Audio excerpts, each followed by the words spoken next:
How you doing, Trench? I'm back.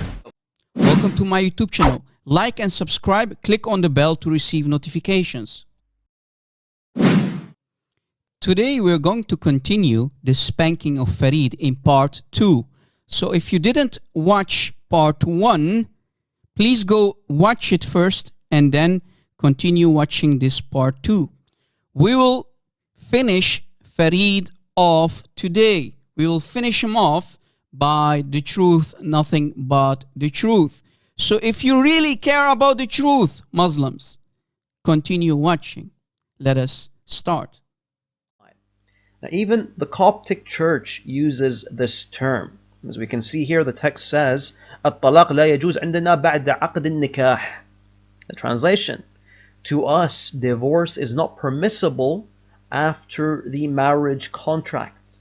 According to Salibi Prince's translation, to us, divorce is not permissible after the sex contract. Wait يا فريد. لوين بدك تروح يا جال يا كذاب يا زنديق. والله أنت ما عندك شرف. Let me say it in the Arabic way. والله ما عندك شرف. ما عندك وجدان يا كذاب ابن كذاب. You have no shame, you have no honor, and you have no dignity. And here is why. Don't you Muslims always cry for context? Let us read the sentence in context. It is talking about عقد النكاح, the contract of nikah, which is nothing but sexual intercourse. And if we continue reading, it's talking about prayer and when the imam is there. وحضور الإمام, when the imam is also there, when the imam is present. So is this talking about Christianity? No. So why are you trying to force the effing word, the nikah word, down our throats? It has nothing to do with Christianity. This book, this Coptic book, is addressing Muslims and Islam and Islamic sex contract, عقد النكاح. That's what it is. The effing contract of Islam. So why are you lying? Why are you saying that this is about Christianity? No, we Christians, we have something called zawaj. We don't practice nikah when we get married. There is nothing called a عقد nikah in Christianity. There is عقد الزواج, عقد الزواج, in the presence of a priest, for example. You liar. Yalla. It is what it is. This is Farid Leaks. What can we expect from this liar and deceiver? You see, Farid Leaks is the gift that keeps on giving. Muslim apologists like Farid Leaks are useful idiots. They are actually helping us. They are helping us to show everybody that the Muslim apologists are nothing but liars and deceivers. They are trying to save the ummah from drowning, not realizing that they are the cause of the ummah to drown even further. There is a tsunami, an avalanche of apostate coming, and it will knock down or it will knock over the ummah because of the lies and deception of these Muslim apologists. Farid, thank you for being the useful idiot that you are. If there is a Muslim who is truly sincere, if there is a Muslim who is respecting himself, then I challenge you to unfollow this liar and deceiver, this Farid Leaks, this Farid Al-Khaja.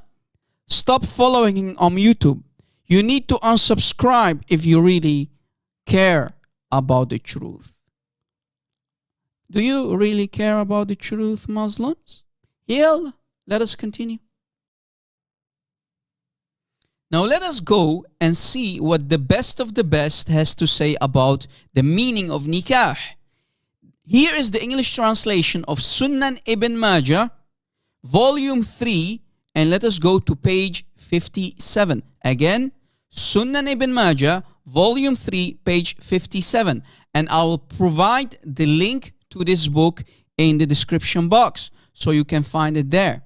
Let us go to page 57. This is page 57 of Sunan Ibn Majah, volume 3. To understand the meaning of an-nikah, nikah, here is the meaning. Nikah linguistically means to unite and to bring together a man and a woman. The real literal meaning, now watch, of nikah is to have sexual intercourse. What? So the meaning of nikah means to have sexual intercourse? Yes.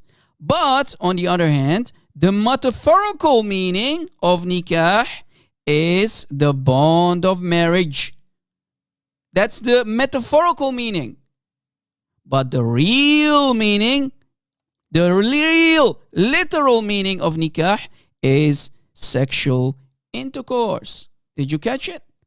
I have nothing to do with it. This is Sunan Ibn Majah, volume 3, page 57. Do you see how Farid Leaks is lying about the word nikah, what the true meaning of nikah is, and how he's forcing the word nikah down our throats?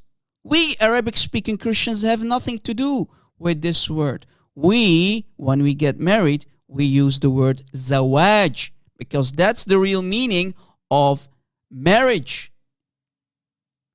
Remember, two different words. Marriage, zawaj, nikah, sexual intercourse. Deal with it, Muslims. I have nothing to do with this book. This is Sunan Ibn Majah. Don't forget that Sunan Ibn Majah is one of the 6 important books in Sunni Islam, which, for example, Sahih Muslim and Sahih Bukhari are included too.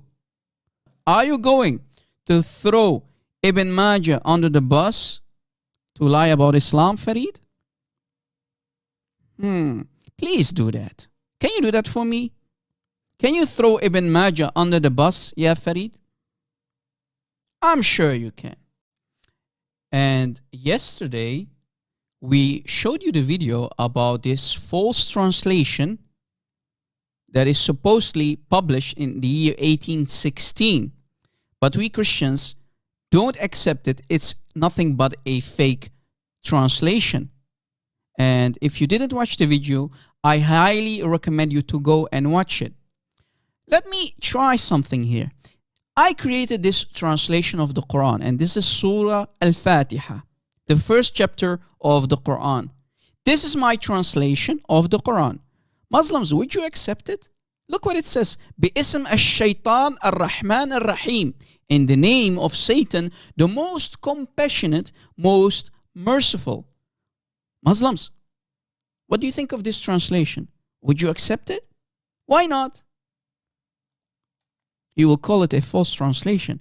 Well, that's why we don't accept any false translation for the Bible. So, Farid, why are you such a hypocrite? Why are you rejecting my translation of the Quran? But why do you get shocked when we Christians don't accept any false translation of the New Testament? Do you see the double standard here, Muslims? This is the double standard of your hero, Farid Leaks. Furthermore, lo and behold, I found a really interesting and damaging fact about this false translation that Farid brought up. Watch. After doing some research, I came to the conclusion who the translator is behind this fake Arabic translation of the New Testament. This person by the name of Nathaniel Sabat, he is the translator of the 1816 published fake translation of the New Testament in Arabic. Do you see it? 1816 Calcutta. So this guy, who is he? And let me tell you something about him. This guy is a Muslim, yes, a Muhammadan who wanted to become a Christian to attack Christianity. So he was a Muslim in disguise. So he wanted to join Christianity only to attack it from within. He wanted to learn about Christianity so he could try to attack it. Look at this deceptive tactic. This reminds me of someone who is also a deceiver. Take a wild guess who we were talking about today. Farid response, right? Yes, you heard it correctly. This guy was a wannabe Christian, but in reality, he was a Muslim, and I have proof for it. So why would any sane Christian accept his false translation?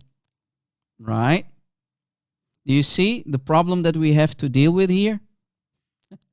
Fake Christians who are in reality Muslims getting paid to create a false translation of the New Testament, calling Jesus Isa al-Masih, not Yeshua al-Masih, in their fake translation. And not only that, getting paid for it.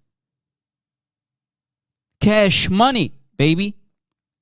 So if this was not enough to show you, this so-called Arab Christian by the name of Nathaniel Sabbath, he was hired to translate the New Testament into Arabic by a person called Martin. When this Martin left India, Sabbath's translations of the New Testament, in particularly Persian and also Arabic, the Persian New Testament and the Arabic New Testament were questioned by other scholars. Did you catch it? So his work was not even to be trusted. Why? Because he was forcing Muslim or Islamic things inside the New Testament. Islamic doctrines inside our New Testament translation, or in this case, in his false New Testament translation in the Arabic. So any sane person, is there any sane person who would trust this false translation of this Muslim who called himself a Christian, only accepting Christianity to attack it within while being a Muslim in disguise? And look how this guy was working. Look what it says. Look what it says more about him.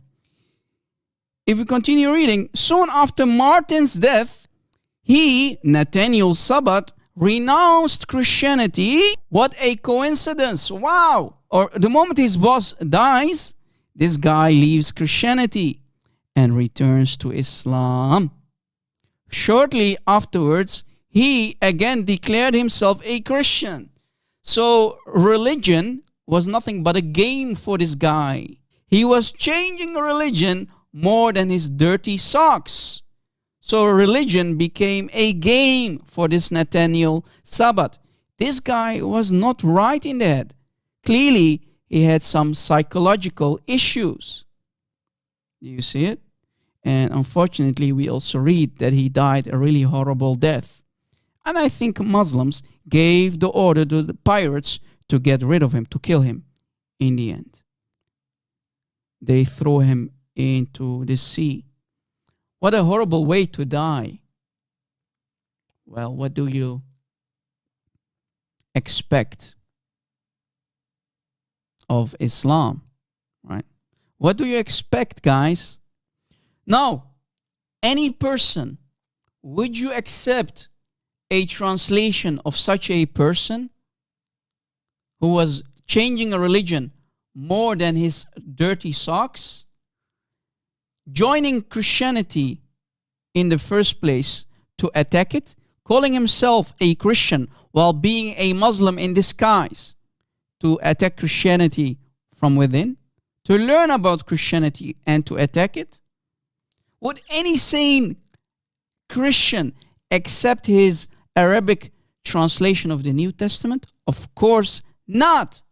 Never. And this is why his false translation of the New Testament never became famous. This is the reason why we reject this fake translation. Ya Farid leaks. This is why we don't accept this translation. Because it's nothing but a fake translation of the New Testament that has Islamic doctrines, Islamic names like Isa al-Masih. No, as we showed you in our previous video, we Arabic-speaking Christians, we don't call Jesus Isa al-Masih. We call him Yeshua al-Masih. Did you catch it? Farid, you are a miskin.